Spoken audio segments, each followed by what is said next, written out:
Since the start of the pandemic in Afyon 10, Denizli 6, Burdur 8 factories were closed.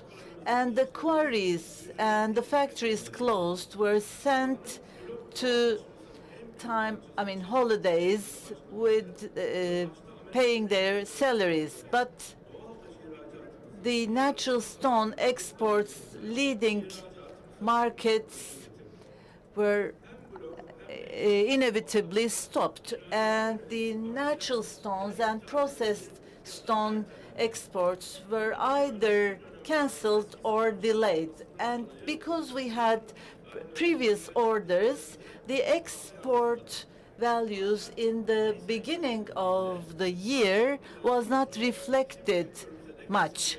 But later on, we have seen a significant decrease in exports, and compared to the previous same months, around 41% decrease in exports occurred. In the May 2020, we had the exports to China as $30 million, which was a decreased value. And at the beginning of the pandemic, we had close relations with the government, and our credit payments were postponed without any interests, and the timelines of the credits were lengthened, and we had difficulties in supplying containers, and they had to send to warehouses. They had to send their commodities to warehouses a long time ago, and they had to keep them there for a long time. And in block marble, 22% value loss was realized, but still the exports number was 7% increased. And our natural stone exports, compared to 2019 values, it has increased somehow, but still our sector did their best to avoid the challenges and the bad effects of the pandemic.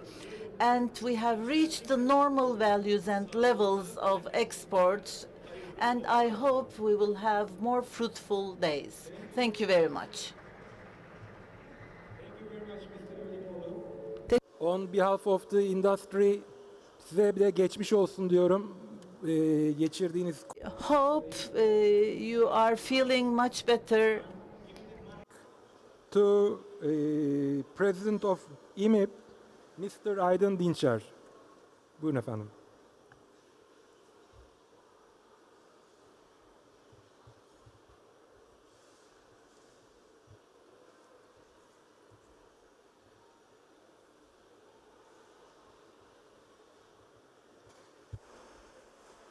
Hello.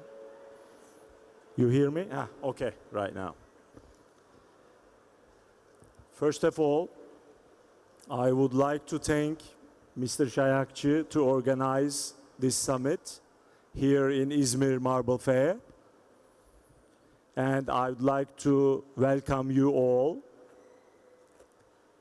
Turkey, as you know, is one of the biggest marble reserves, and as you know, Turkish marble is a world-famous product. To make this summit in Turkey, in Izmir Marble Fair, every year, is one of the objects that we all, from all around the world, come together here, and this aim should be come true to reality, so that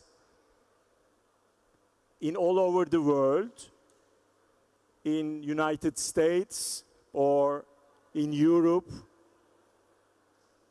we all come together every year here in Izmir and talk about the problems of marble. And as you know, our competitors are ceramics and other floorings. So to use more natural stone is our only aim together from all around the world. So to make it happen, to make natural stone to be used more than ceramics and other floorings, we from all around the world should come together and decide on what we can do to make natural stone used more than other floorings materials. And in Izmir Fair every year, because of pandemic this year it might be smaller fair, but as you know, in coverings in United States and in Italy, Verona, the area or participants will be less than other years. So in Izmir, we are also facing this reality. But as you see from all around the world, we have visitors here. And in July, we had some meetings in United States.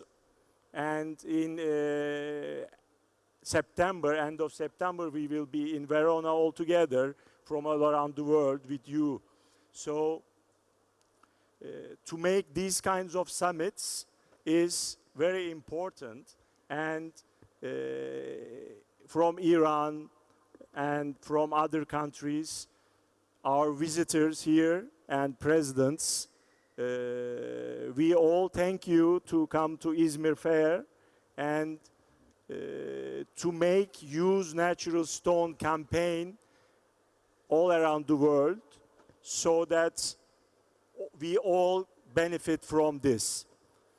I don't want to make my speech longer, so I again thank you for you to visit our Izmir Fair, and I would like to have you here every year, and let's make Izmir Fair center of the World Summit. Thank you. Thank you, Mr. President. Now, it's term of Mr. Muhammed Helayjan from Iran Stone Expo.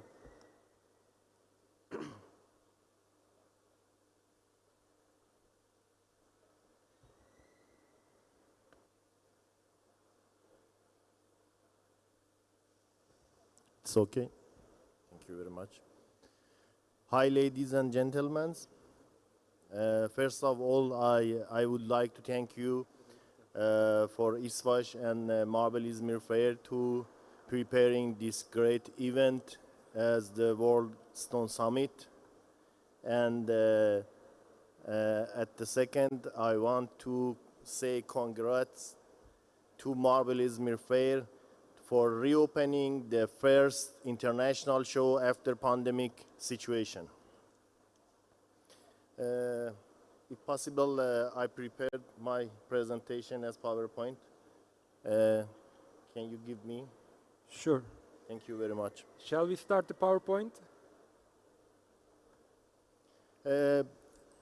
I want to take your time because I prepared some statistic and data about the impact of COVID-19 virus on the global exhibitions, especially on the Stone Fair. Also a little mentioned about the stone trade in the world.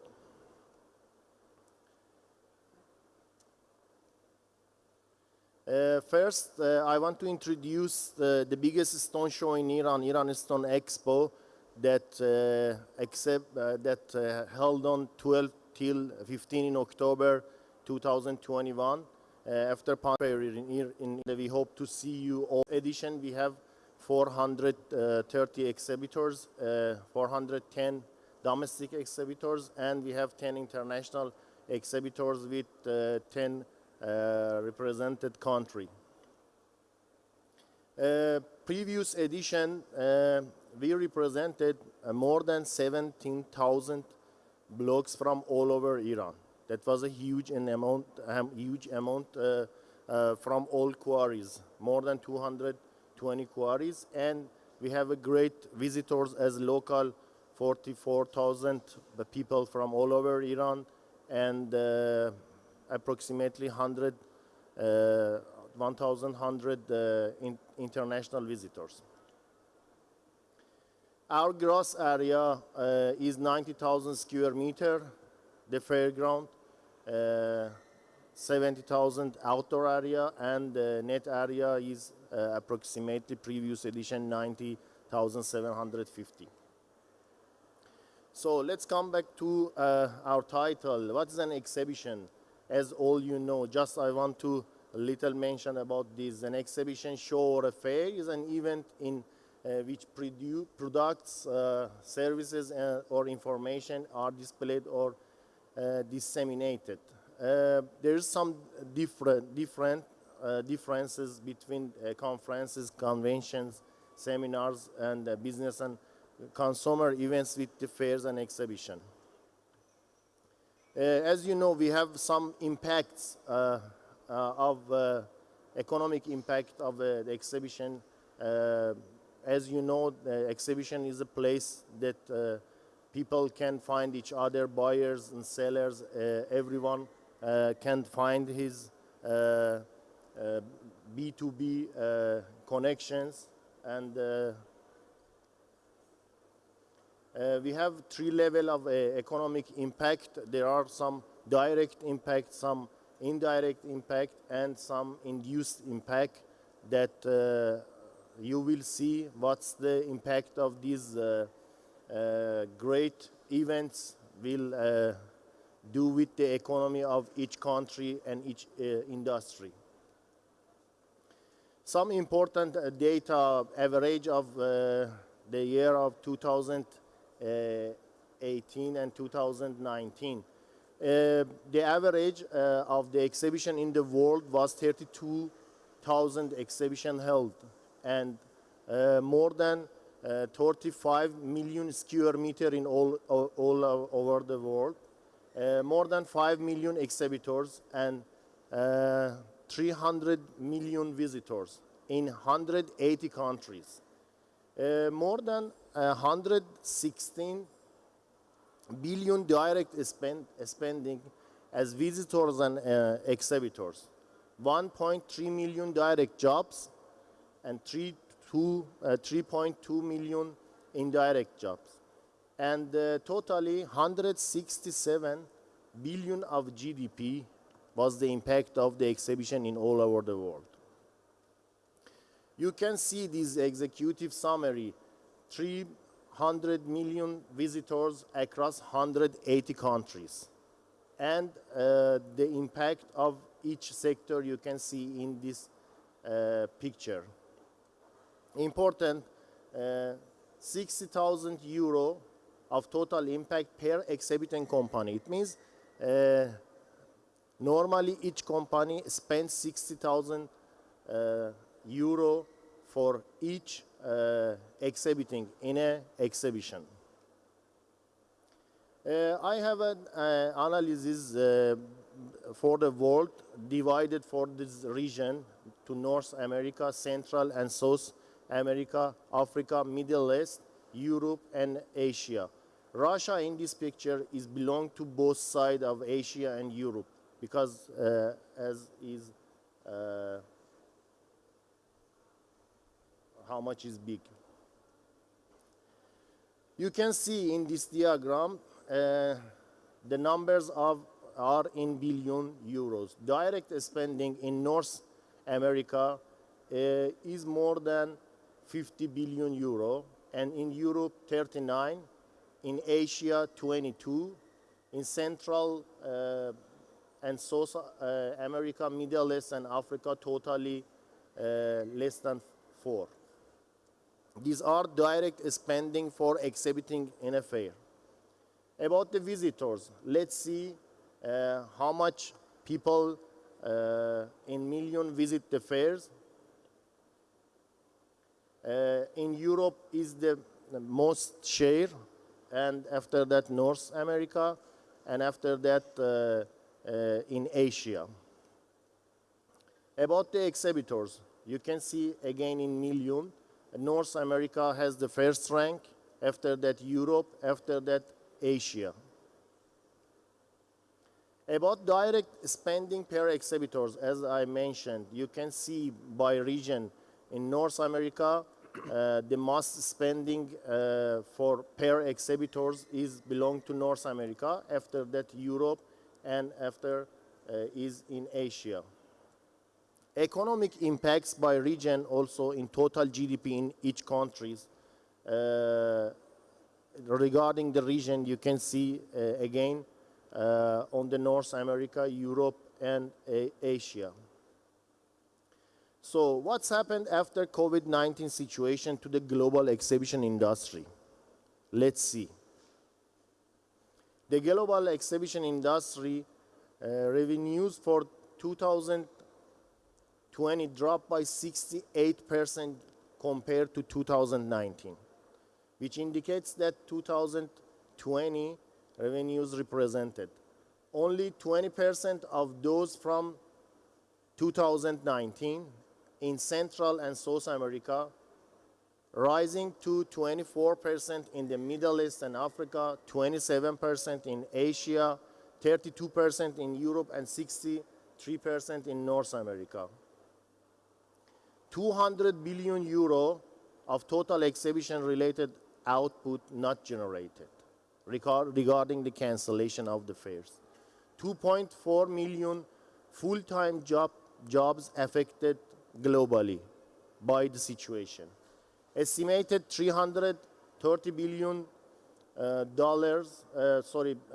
euros of business volume affected. Let's see what happened to the organizer of the fairs in the world.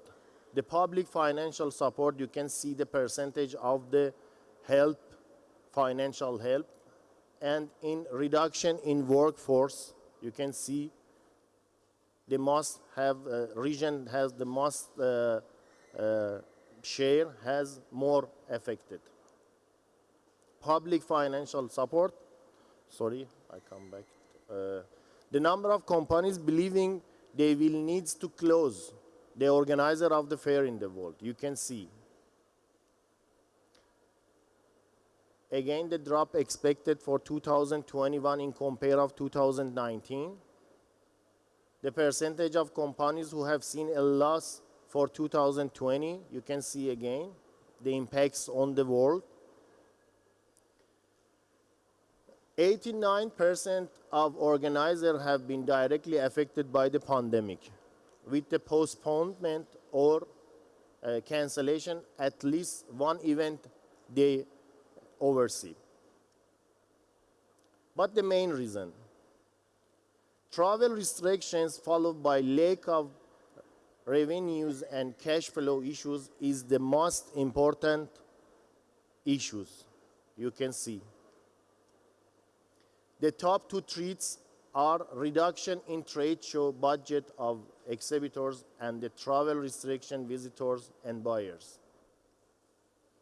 65% of event organizers have already offered workshops and webinars to deal with the travel and cancellation of their events, like webinars, virtual event, digital matchmaking, e-commerce. And all the organizers in the world, 87% of organizers are investing in this direction, in digital matchmaking, workshop and webinars, e-commerce and virtual events. And also about the digitization, you can see 58% of organizers said that they have added digital services, products such as apps, digital advertising and digital signage to their existing exhibition offerings. And operation in 2021, reopening the exhibitions, you can see that the number and the percentage of the fair in all the world. Most regions agrees that three elements must help towards the bounce back of exhibitions: lifting of current travel restrictions, readiness of exhibition companies and visitors to participate again in the fairs, lifting of current public policies that apply locally to exhibitions. So at the end, let's see what happened after COVID-19 to natural stone industry. By stopping production and transportation, the main pillars of the natural stone market, the market nearly become low because of demands and new inquiries. The construction and architecture business was completely shut down because of the clause of maintaining at least a 2-meter social distancing, making it nearly impossible for the industry to operate normally. Export business was affected, causing a severe fall in demand. International sourcing of natural stone has been seriously affected. Seizing the import-export market, imported materials that came from the countries have halted as the entire quarry process and production was on standstill. Transport between industries and mineral districts and countries have been completely seized. B2B demand has decreased as there have no clarity on when the project will resume. I have a comparison of exported value in 2019 with 2020 regarding ITC Center, International Trade Center. On the HS code of natural stone product, the HS code number 2515 of marble travertine and the others. You can see exported value in 2019 with HS code of 2515 was $225 billion. And in 2020, we received $272 billion. You can see the list of the countries that published by ITC. For example, you can see Turkey in 2019 has the numbers are in $1,000, 864, and then in 2020 received to 663. And the comparison of exported value 2019 to 2020, you can see for the other HS code related to the stone industry 6802, 1,143 billion in compare with 2020 to 1,134. These HS code related for monumental and building stone and natural, some mosaics, cubes, and the others. Again, you can see the list of countries. And now let's see on the imported value in 2019 and 2020 from $245 billion in 2020 we received to $185 billion on the HS code of 2515, and the list of countries also. You can see China is on the first, India next, Italy third. And for the other HS code 6802, you can see again decreased, and the list of the countries. Thank you very much. Hope to see you soon again in 2022 in next edition of Izmir Marble Fair. Thank you very much.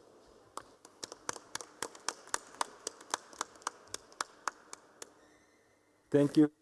Thank you very much, sir. Now, I would like to present you Mr. Daniel Wood from Natural Stone Institute. Please. Testing. Okay, there we go. If you could start the PowerPoint presentation, please. PowerPoint, please. PowerPoint'i başlatalım.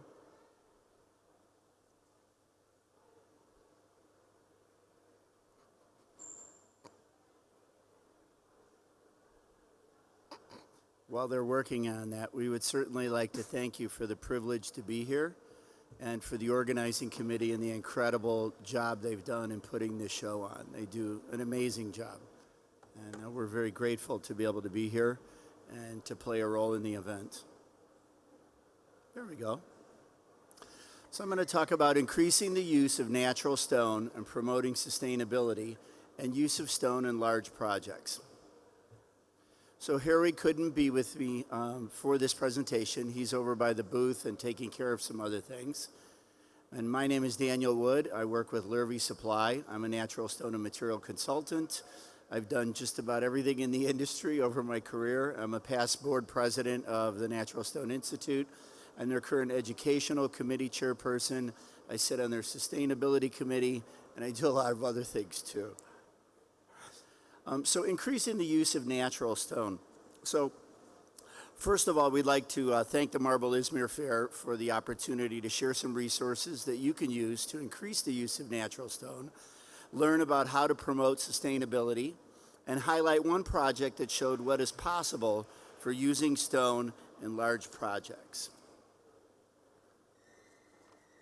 Here we are. So we want to expand your knowledge about the resources that are available to reach architects and designers.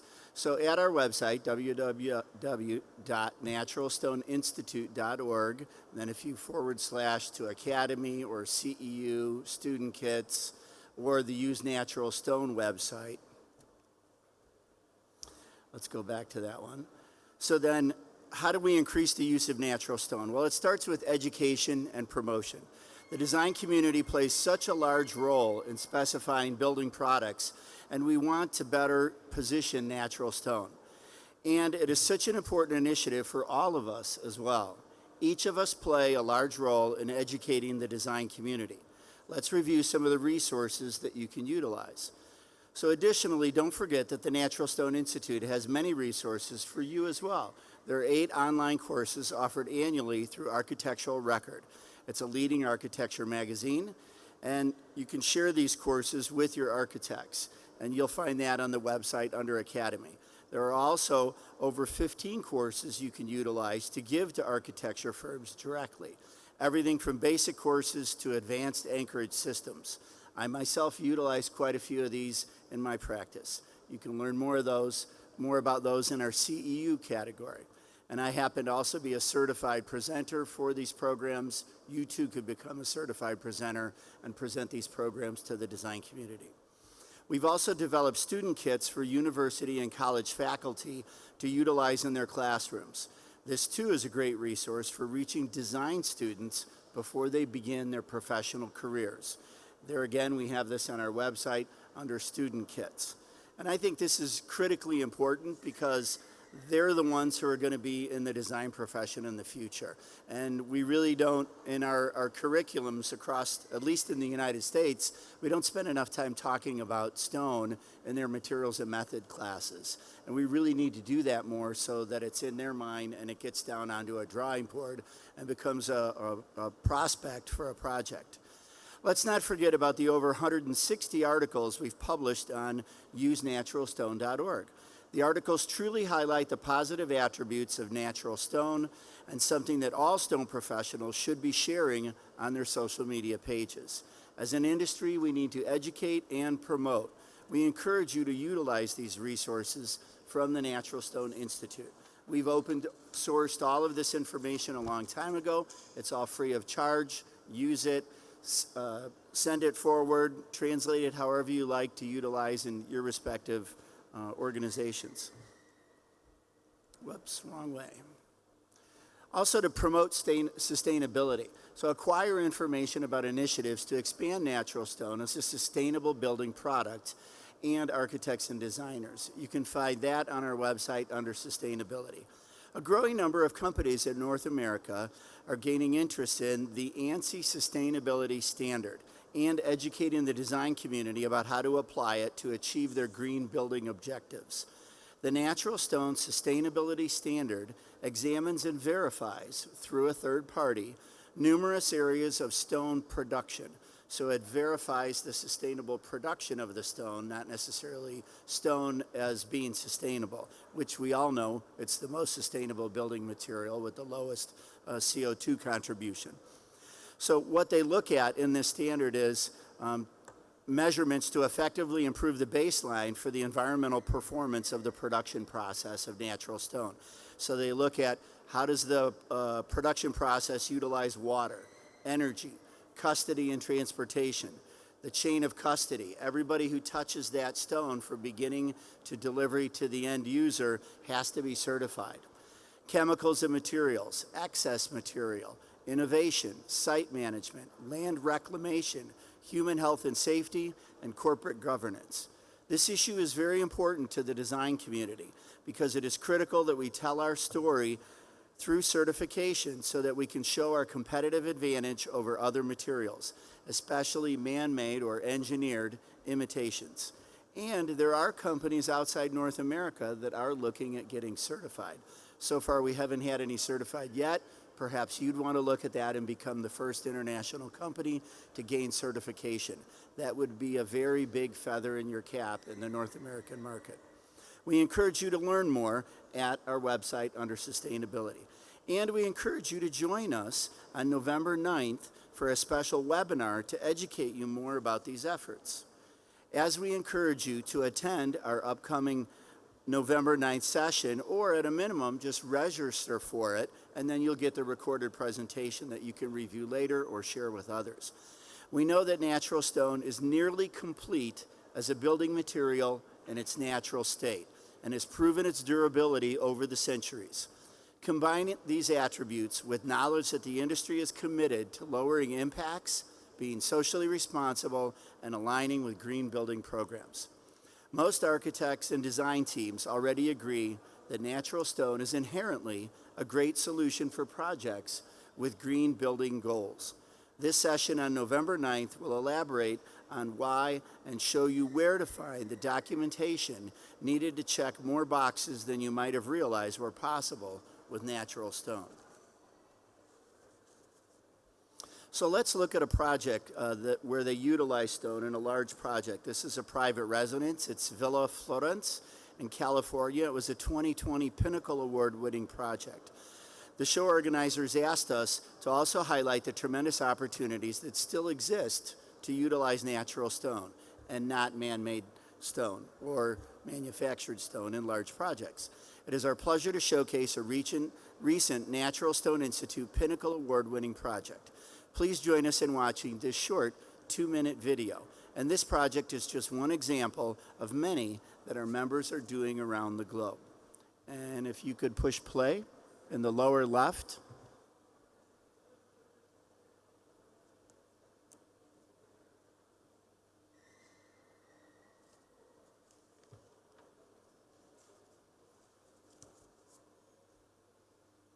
And I'm not sure if this has some volume or narration to it. Extensive uses of natural stone in this home.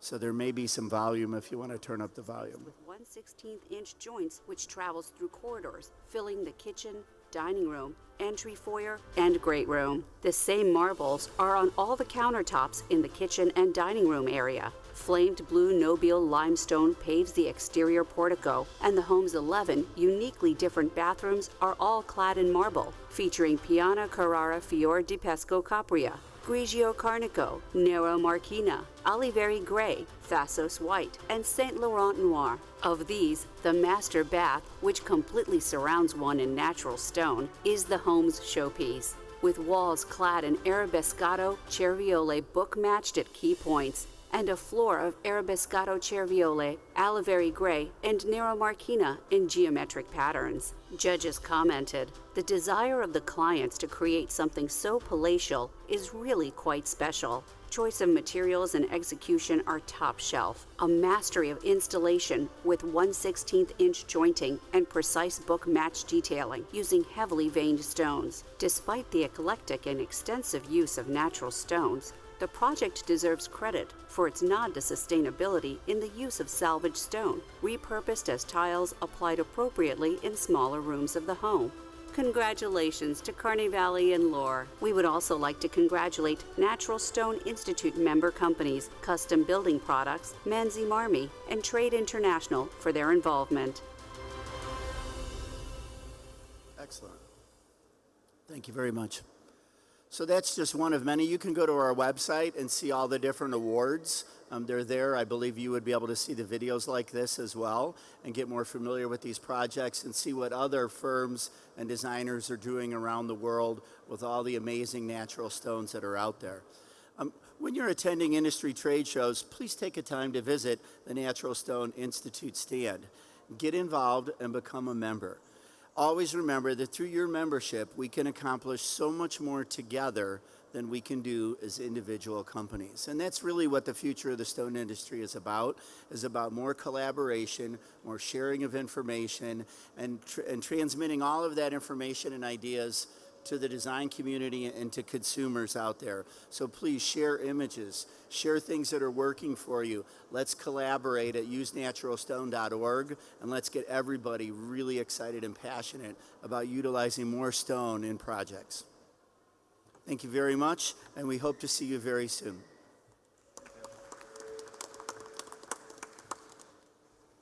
Thank you very much, Daniel. And we really appreciate your efforts in sustainability and usage of natural stone. We know that. Thank you. Now we have Mr. Bekim Cheko from Kosovo.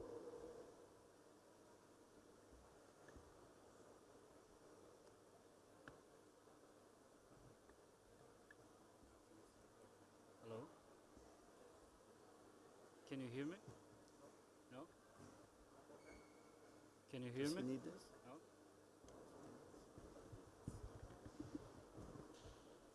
Can you hear me? No? Okay. So you can hear me.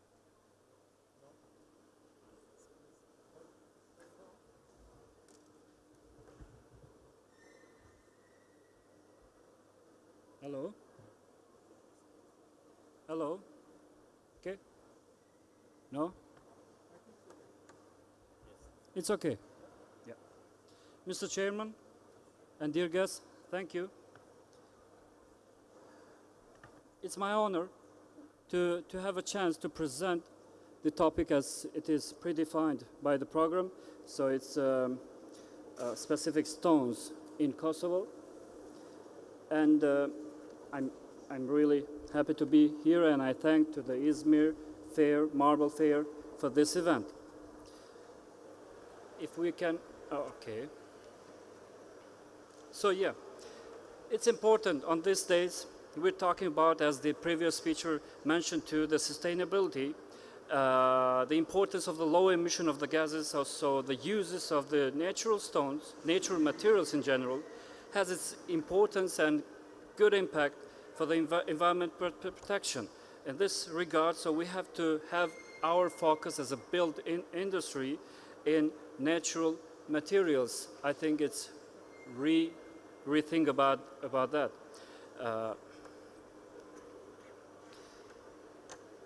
Kosovo, as you may know, is one of the newest states in the world, if I can say, and has a huge opportunity to invest in several fields. So generally, Kosovo has built a stable macroeconomic environment through trade liberalization agreements with EU and the rest of the Balkans, and has become a stable and predictable democracy. Kosovo's modern legal and institutional frameworks are already in place for sustainable and competitive market economy compatible with EU standards.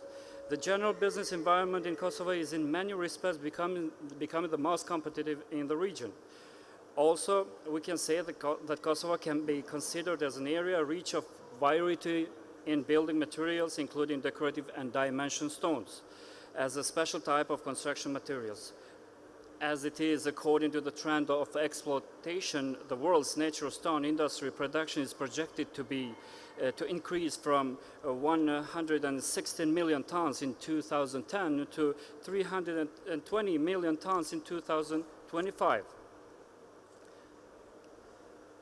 The vast quantities of unexploited decorative and dimensional stones in stone resources in Kosovo are unknown to the world and not enough known to the rest of the Europe. The types of decorative and dimensional stones which occur in Kosovo, and especially the marbles also, are of particular interest of their color, attractiveness, their texture, and variety of combination of colors and patterns. And this all is about in a really small scale space. The type of marbles that occur in Kosovo will be of particular interest immediately to foreign marble companies and investors, which I invite them. For their color, as we said before, attractiveness and the variety of combination of colors and patterns available with a very close proximity to one another in a very compact area, approximately 10,000 square kilometers. So this is the real, feature that you have to count it. So this feature alone provides marble companies and investors with a very cost-effective quarry development opportunities. In addition, Kosovo enjoys the competitive advantage of being close to all of Europe with a low transport, energy, labor costs, and also let me mention that Kosovo has a dynamic young entrepreneur and hard-working labor force. So the traditionally and future world demand for the types of decorative and dimension stone resources which Kosovo can supply should cause the Kosovo authority also to prohibit any further blasting and crushing of its valuable resources. That's important. The price offered by the world market for blocks are much higher than the price offered in Kosovo for crushed aggregates. For example, the Gadimia Pošto marble, we have marble Brescia. Quarries located in Lipian municipality have vast various of marble Brescia traditionally provided from Italy throughout Europe for use in antique buildings. No similar material at present is available to the world market because similar mines in Italy are exhausted. Here you have some sample quarries that have around the Kosovo. So we have the Banja Peos. It is located in Istok municipality, and there is a marble stone, onyx. In fact, it is from the city of Peja, that it is stopped working for 25 years ago. Also, we have Dechani former Brescia marble quarry. The existing infrastructure, quality and quantity of deposits of Brescia marble at the location present the strongest opportunity for this quarry to resume its extraction within 3 months with an initial cost of approximately 1 million euros. We have also Biratsa massive marble quarry that it is currently operating. It is somewhere between the Teranda, Suareka, and Pristina, the capital of the Kosovo. Also, it's important to mention there are private-owned quarries also, but its importance related to the Zatric and Drenoc villages that are in Rahovec municipality, that we have a massive Spot and Dela peaks. It's interesting, another interesting marble called a place Guri Kuch, so it means red stone, is an abandoned quarry of a red marble. The deposits are estimated to be 36 meter deep. That is around the city of Rahovec and Malisheva municipalities. Also, it's interesting for the artesian limestone quarry that is located on Banja and Malishevas. It's approximately 2 kilometers from the village itself, and has a huge amount of reserves that were calculated from the governmental institutions researching on this area. Kishnica is one of the andesite open pit mine. It's near Grashanica. Also, we have Karatsev in Vushtri, so it's a gray marble with white veins and sustainable quartz veins. Another quarry is Strezoc magnesite quarry, located in Kamenica municipality. Also, we have Pasoma near Karatse in Vushtrip. That is another abandoned marble quarry that was exploited for aggregate production, and his estimated reserve around 60 million meter cubic. And the marble is gray with the white flecks and thick yellow lines. Here are some samples with some information about these stones. So, for example, here is the stone of Banja Malisheva. That is gray, chert in strata. So its color is gray. I mean, the pattern is interesting. Also, we have the source of it. And another table shows the onyx marble, that it is in Peja. And it's interesting similarity with the stone is with onyx from Turkey and Iran. Has the same, almost the same features. And it is very high demanded material too, and cost also is higher. We have Dashnica and Lisochka genesis.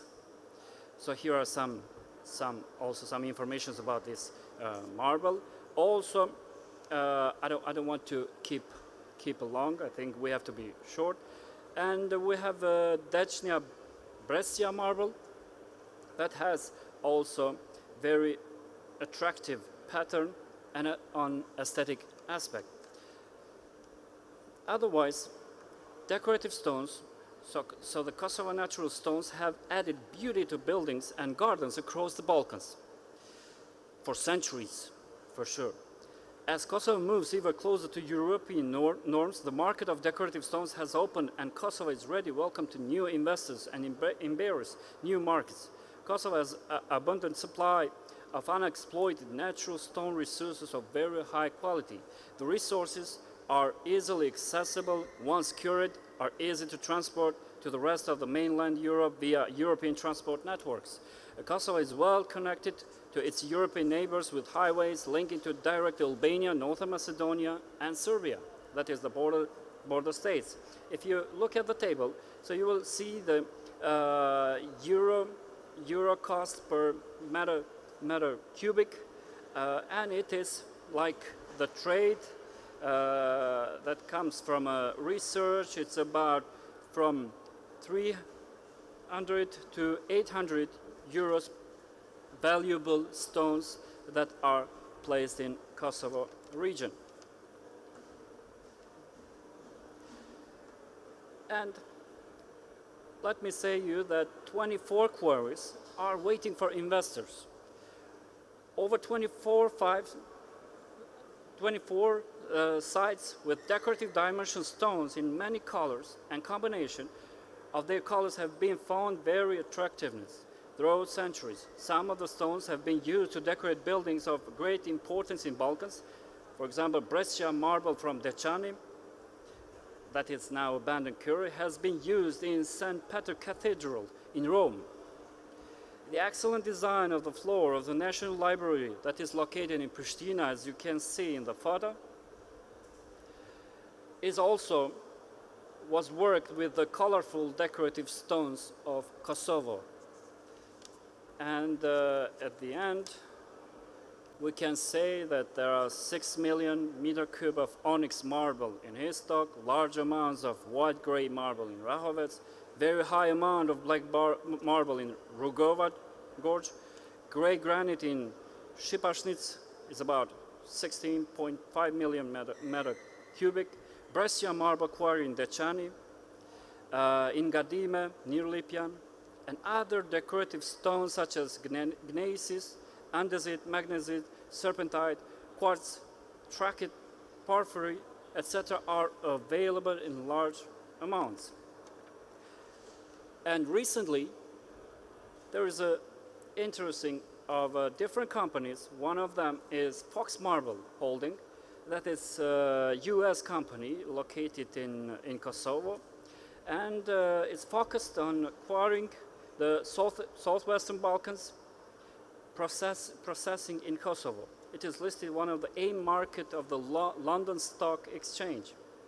So the Fox Marble quarries hold a combined volume of over 300 million cubic meters of premium quality marble and decorative stone. Carrara-based expertise oversaw the opening and initial operation of the quarries, as well as training and developing the local workforce. So it's a company in Kosovo facilitating from 2018, and this enables the group to process marble blocks into a finished slab and cut to size pieces of customers around the world.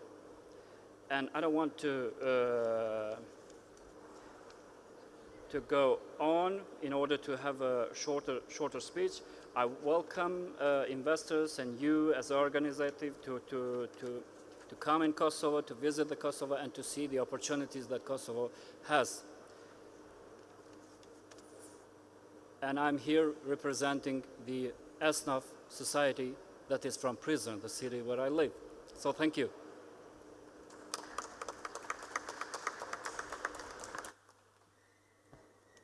Thank you very much, Mr. Cheko. What does esnaf means in Kosovo language? Can you hear me? Yeah. Yeah. We do have here the representative of Esnaf that is now recording us. Esnaf is a society. Yeah. And it's based on the Turkish language. I think so. We share the same word. But also has another meaning, that is the correct person. Also honored person, correct person. Good businessman, good small businessman called esnaf, and also esnaf is the local shop, local dealer. Thank you. Okay, now we have Mr. Dimitri Medyanthev from Russia. Hello, dear colleagues. Let me introduce my interpreter because for me more easy to speak Russian. Öncelikle iş arkadaşlarım geldiğiniz için hoş geldiniz. Okay. Thank you.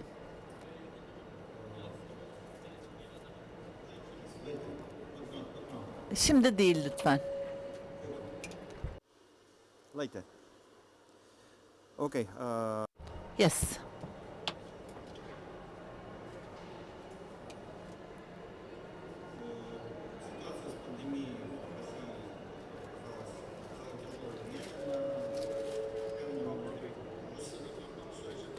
After the pandemic period, we had many challenges in Russia.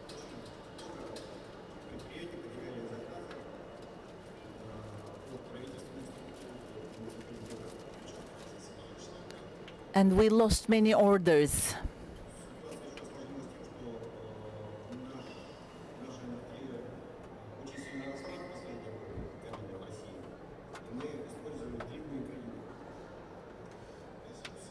In Russia, during the pandemic, we had good business, but we had big challenges in Russia after the pandemic.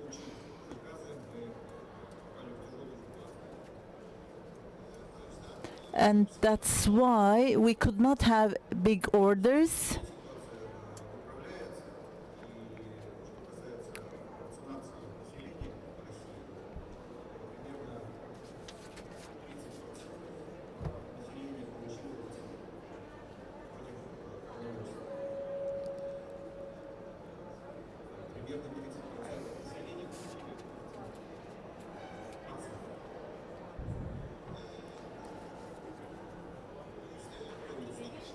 And 30% share of the business has been affected by coronavirus.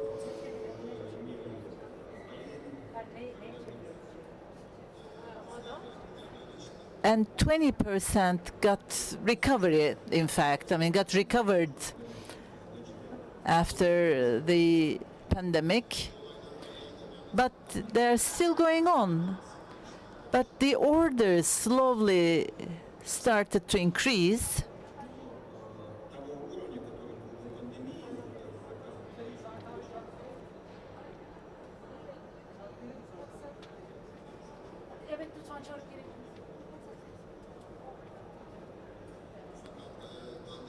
However, we could not even get close to the number of orders that we used to have before the pandemic.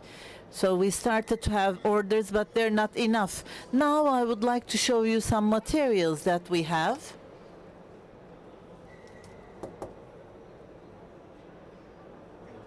Yeah.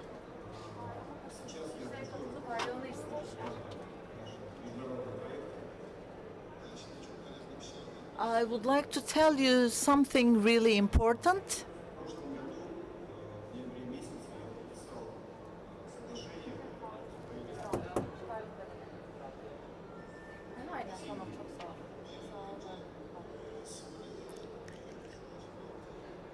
And 1 year ago, we had a contract, we have an agreement with Syria.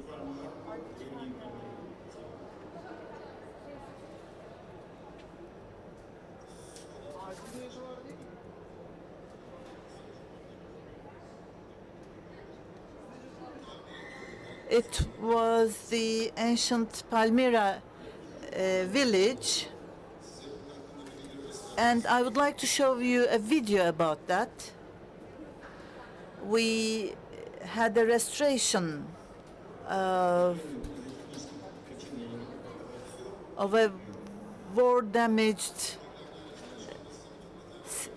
village. Because of some problems, I cannot show you all the materials, but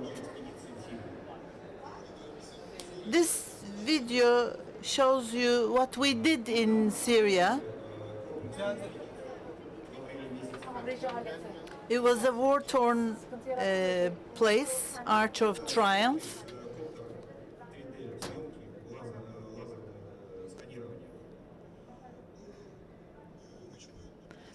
It's a 3D laser vision.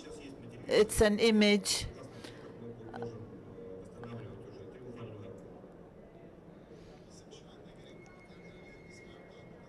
And we have the necessary material in Palmyra, and we're still going on the restoration.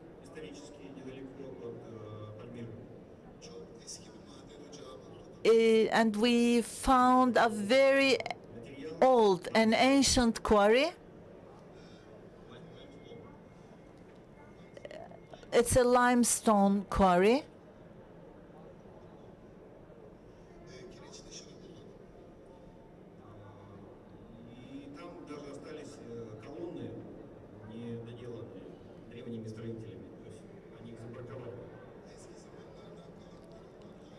And the ancient columns are still there. The columns and the ancient ones are still present. And the material used here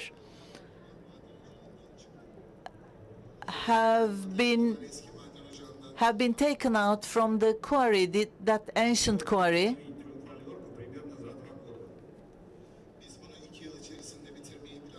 And we are planning to finish it in 2 years' time.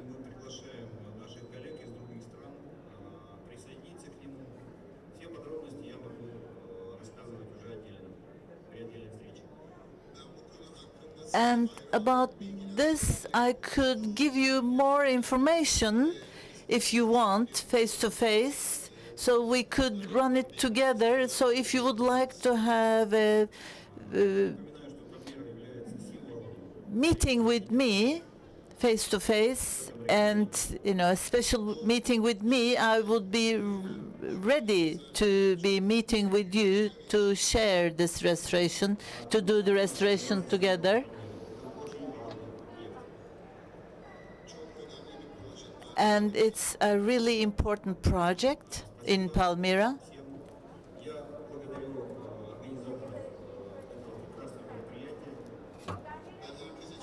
I would like to thank everyone for your attention, and I would like to thank the organizers of the fair. We are really happy to be participating in this fair and to be having this business relations. And we would like to thank the organizing committee. Thank you very much. Mr. Dimitri Medyanthev. Now we have Mr. Mohsin Bohtari from Tunisia. I think it will be an online session. No. What do we have next? Thomas. Okay.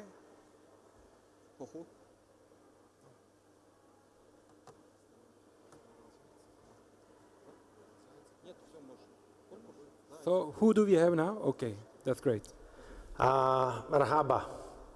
My name is Tomasz Szypula, and I'm president of the board of Ptak Warsaw Expo in Poland.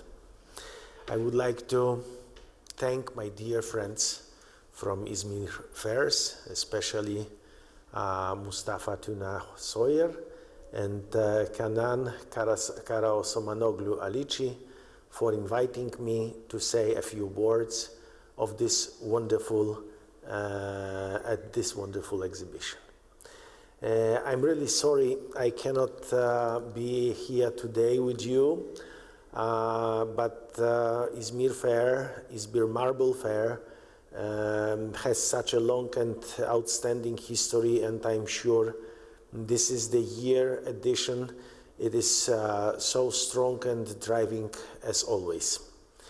I'm sorry I cannot be personally with you this year, but I wish all exhibitors and all visitors and of course the organizers all the best. I'm sure it will be a great success for all of you guys.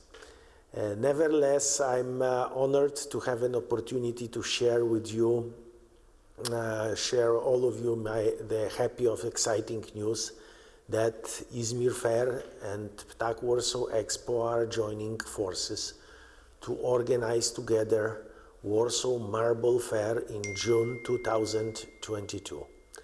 This agreement is an act of long-standing strategic cooperation between Ptak Warsaw Expo and Izmir Fair, and we have no doubt that this is a strong partnership, and this partnership will lead us to a very successful result. In a moment, I will bring the topic of this project closer to you, but first let me briefly introduce you to Ptak Warsaw Expo activity. So, we are a member of UFI, and the fastest and the Ptak Warsaw Expo is one of the fastest growing trade fair hosts in Europe. Before the pandemic time, we were organizing over 70 events every year. And I hope that very, very soon, in 2022, we can be back to this result, and probably we can do much more events in near future. Well, Ptak Warsaw Expo is also the largest fair and congress center in Poland, as well as in Central and Eastern Europe. We are located in the suburbs of Warsaw, 10-15 minutes far from the international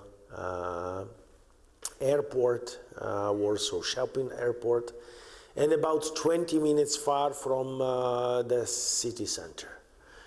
The venue has 143,000 square meters of exhibition space, and this is 18 modern pavilions, plus additionally 500,000 square meters of external space.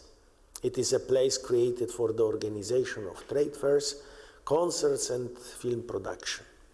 Before the pandemic, every year Ptak Warsaw Expo hosted over 600,000 visitors from 30 countries and also 7,000 exhibitors. We have a wide range of international B2B exhibitions in our calendar. Some of the strongest, most successful ones are Warsaw Home and Contract, Fast Textile, Warsaw Industry Week, Warsaw Pack, and many more. What is also very important, various independent organizing, including many key players, choose PTAC Warsaw Expo to host foreign editions of their international trade fairs. This way we are the host of such an exhibition as Beauty Forum, World of Coffee, Poland Shoes Expo, Gastro, Eurogastro, and many more. In the next year, we will have the honor to co-organize the first Polish edition of Marble Fair, together with the Izmir fairs. We are happy to cooperate with such a strong and experienced partner, and I'm sure that this cooperation will result in a memorable event for the whole stone industry, and it will become a worldwide success. Now let me explain why we believe that Poland and Warsaw specifically is a perfect place for a stone trade fair. So there is not much competition among the stone exhibitions in Poland nor in eastern central part of Europe, which creates perfect conditions for developing strong and professional fairs, especially because stone industry is a very important sector in Poland's economy.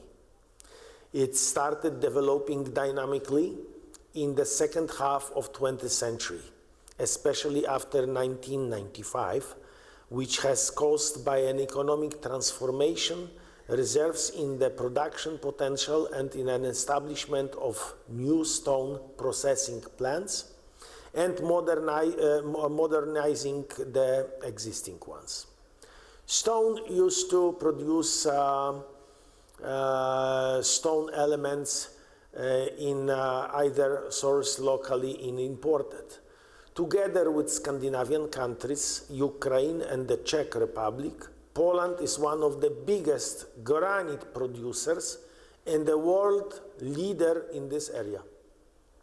As for the export, our main target market is Germany and Switzerland. This year, Poland has the third biggest exporter to Germany and the world, and the stone export, which is increased by almost 15% comparing to the previous year, was one of the sectors that most contributed to this success. As far as such stones as marble, travertine or onyx are concerned, that are disposed in Poland as well, but they are much smaller. So the stone is also imported, especially from Turkey, India, Italy, Brazil, China, Spain, and other countries, which creates a number of business opportunities for the attendees of the new exhibition Warsaw Marble Fair. Both Izmir Fair and PTAC Warsaw Expo are experienced players in the mice market, and we are going to use all of our resources to create a very competitive trade fair in the industry. We are confident that Warsaw Marble Fair will become a crucial stop on the exhibition map, especially for those international entrepreneurs who seek strong business opportunities in the stone market in that part of Europe. We look forward to hosting you in Warsaw in June 2022. Right now, thank you very much for your attention. I wish you all finding many successful possibilities at Izmir Marble Fairs, and see you soon in Warsaw. You are more than welcome. Thank you very much. Thank you very much, Mr. Thomas. Now we have Anil Taneja, my fellow member from World Natural Stone Association.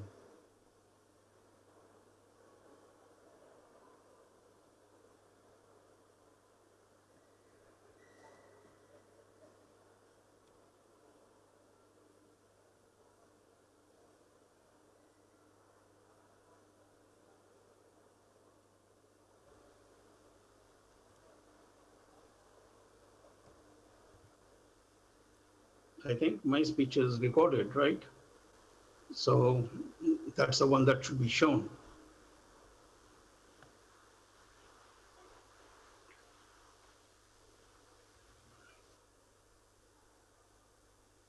Good day. During the last 1.5 years, our world has been living through an unprecedented period. The pandemic has changed almost every aspect of our lives, both personal and professional. Almost every single industry has been affected in a very serious way. Some good, some not so good. There are some new dynamics in play in the natural stone industry. For example, before COVID, most of the growth and potential was seen to be in the emerging markets. The mature markets, the European Union and the United States, were considered to be more or less stable, sometimes good, sometimes bad, but more or less stable. The pandemic changed everything. Today, the growth and the dynamism is in the developed markets, United States and European Union most of the time. And emerging markets, because of the slow vaccination, because of the social restrictions, and the high rate of infections as of now, are still struggling, and demand is well below potential. So it's been a reversal of a trend that was just the opposite, just a year and a half ago. Now, before COVID, cheap stone and permanently bargaining was the norm in our industry. The pricing pressure was something constant, a permanent aspect of our daily business life. The new dynamic has actually modified some of this behavior. Some, due to the high logistical costs and delays, cheap stone, economical stone, for example, is no longer as attractive international trade as it was before. Shipping costs sometimes cost more than the stone itself. So international trade in cheap stone, economical stone, has actually declined. Due to collapse of business travel and cancellation of trade fairs, the concept of looking for new customers, a very basic business strategy in every business, has almost completely disappeared. Yes, business is almost at the same level as it was before the pandemic. But business is being conducted between buyers and suppliers who have already established a relationship of trust and confidence before the pandemic. If you want to sell something new, because you have something new to sell, if you want to sell to new customers, it hasn't really been easy with traveling being so restricted. Another dynamic, the timely emergence of new communication tools like Zoom, etc., has thankfully substituted to a great extent the business travel that was so fundamental in our industry when it came to national trade. That trend is going to continue for a long time now. The industry reality today is actually quite different from what it was a couple of years ago. There is a huge increase in innovation work, especially in the United States and the European Union. People have spent a year and more locked up in their homes, working from home, and suddenly, instead of just spending a few hours on weekends, they are spending 7 days a week.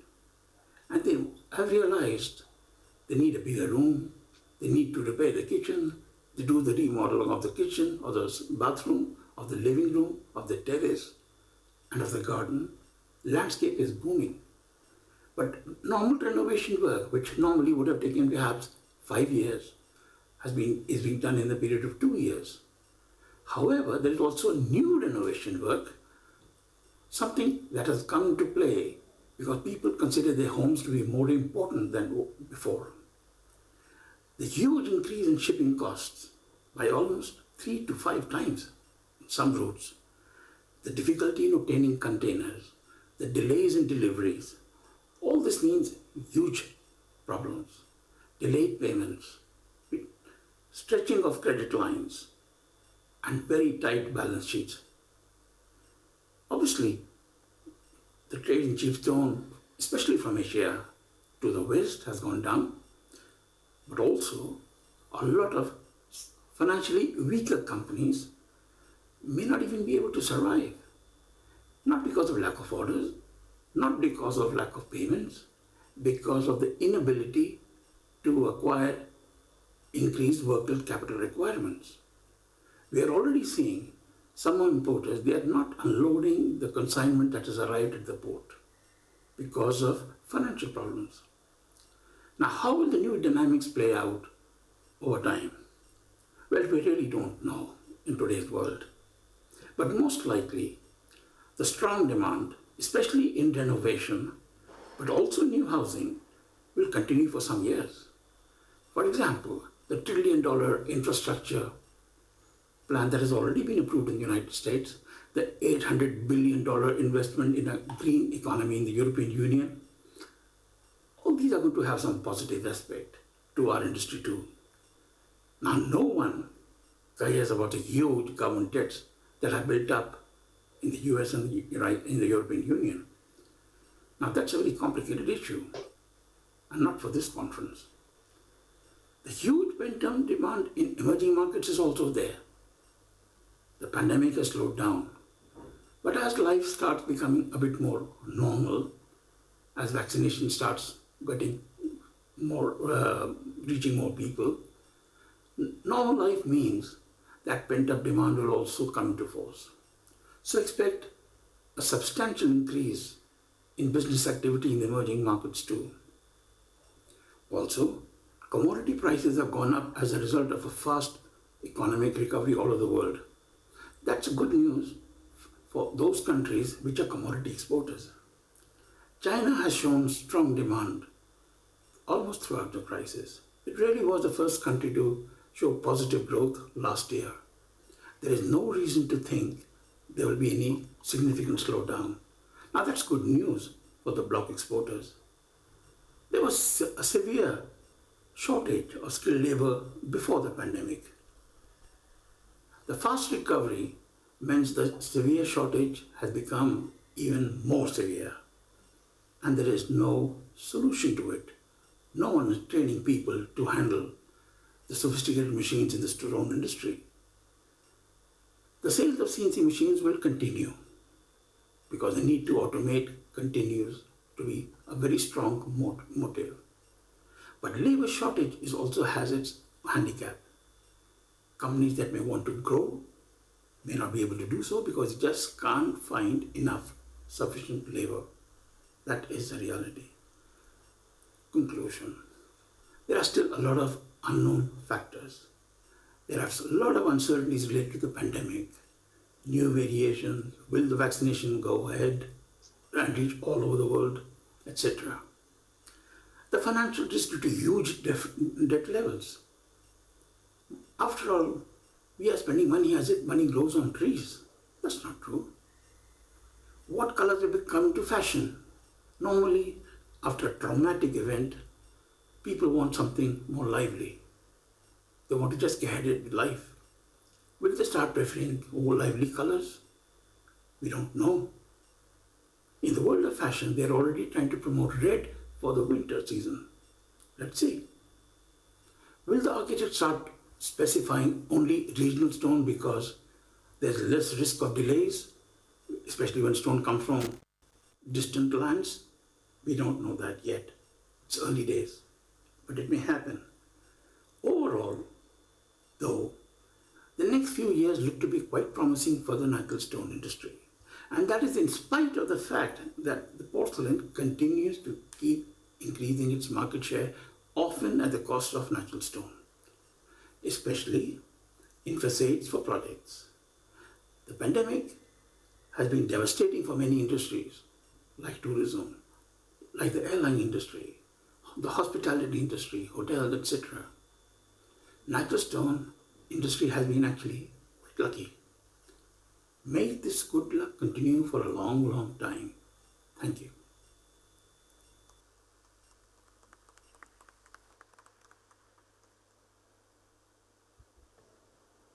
Thank you very much, Anil. Now we have Miss Julie Shady with our Zoom connection.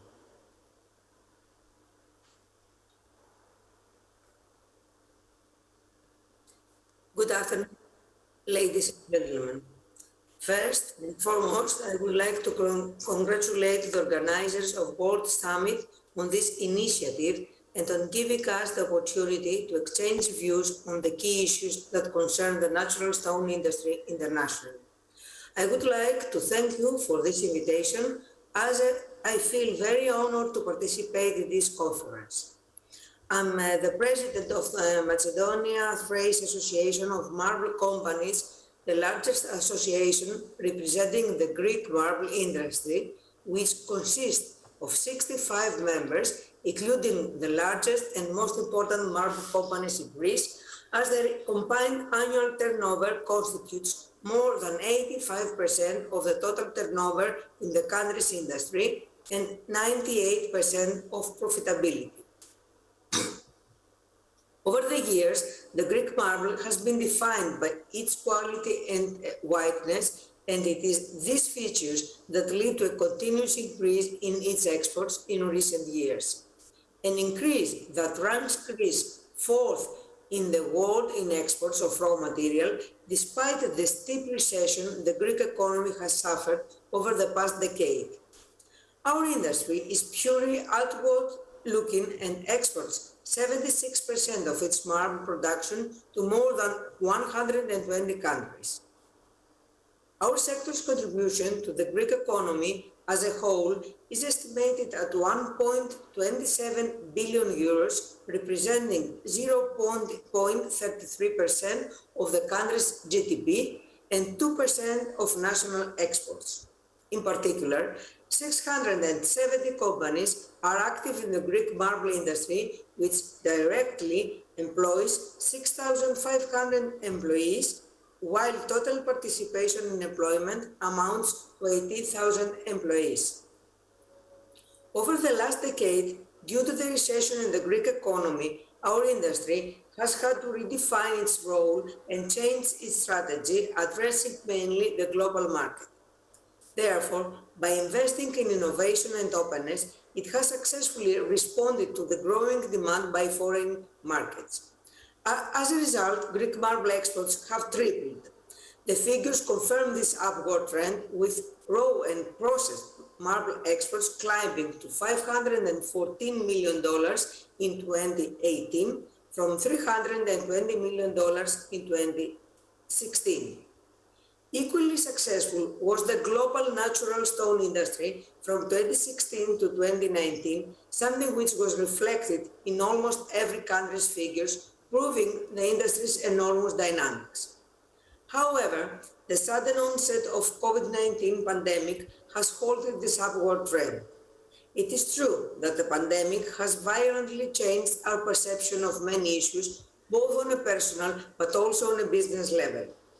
But what the crisis has taught us, above all, is to stop taking certain circumstances for granted, as everything can be overturned. Besides, it should be pointed that the global economic community has been unable to even predict such an event, which has led to the need for new mechanisms and ploys in order to manage this crisis. Our industry, like everyone else, has had to listen to the signs of the times and use state-of-the-art means and technologies to promote marble by applying new commercial approaches. Adaptability, flexibility, and innovation are what help tremendously. We have been therefore called to act very quickly and to take immediate decisions for the careful management of the crisis, both for the protection of our employees, but also for the smooth operation of our companies. As a result, we have adopted technologically advanced techniques and reinforced our human resources with new digital skills. Swift and complete transition to the digital age, but also flexibility in our business activities has been our new business model. However, the adverse effects of the pandemic have become evident worldwide, the marble industry included.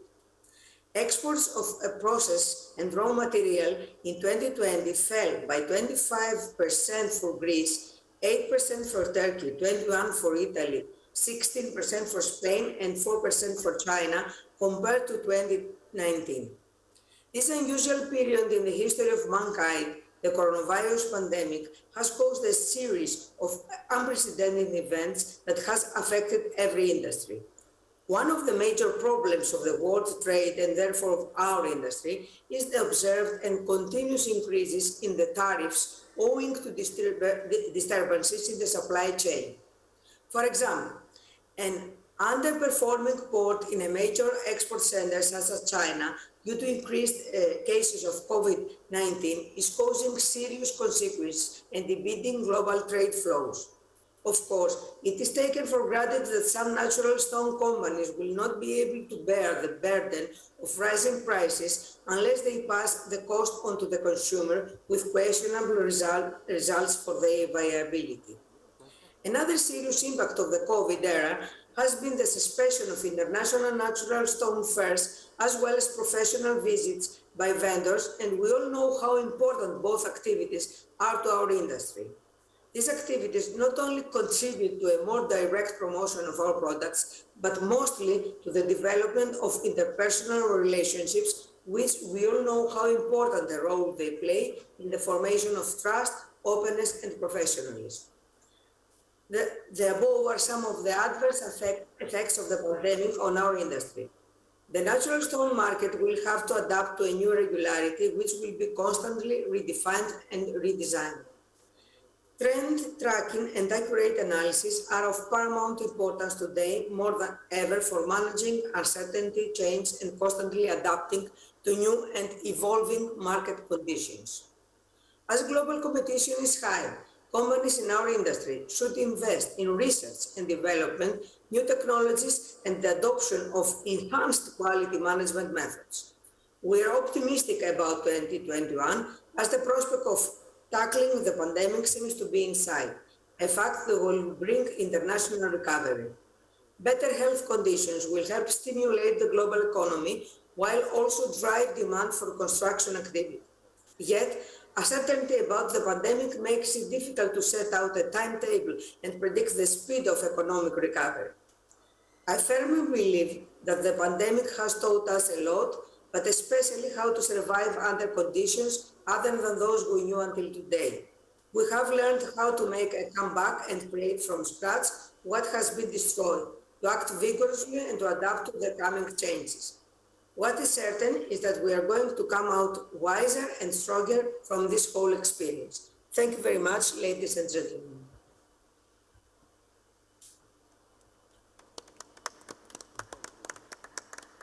Thank you. Thank you very much, Ms. Julie.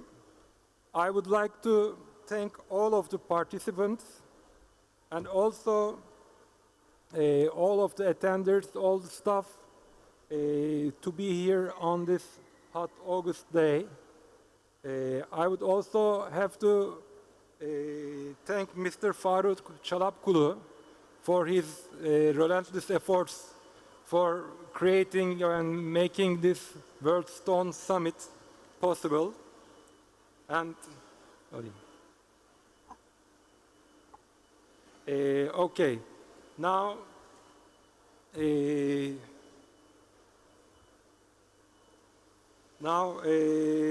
Mr. Dinçer and Mr. Alimoğlu, we have some gifts of today to give to our dear visitors and our friends visiting us from other countries.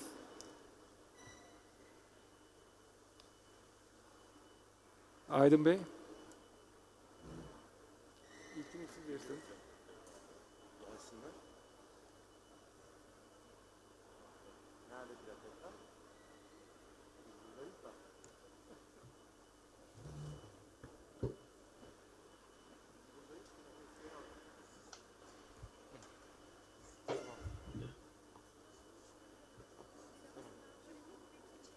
Tamam. Evet.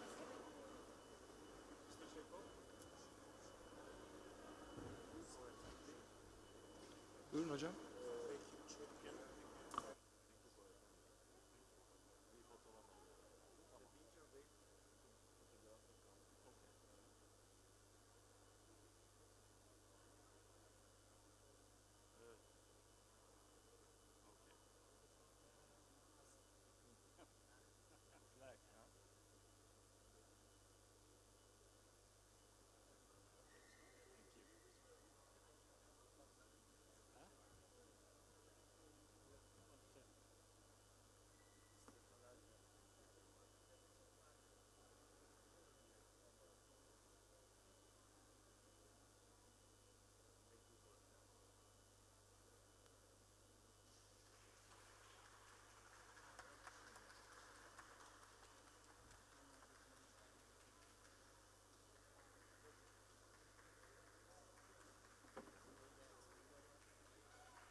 Thank you for being here.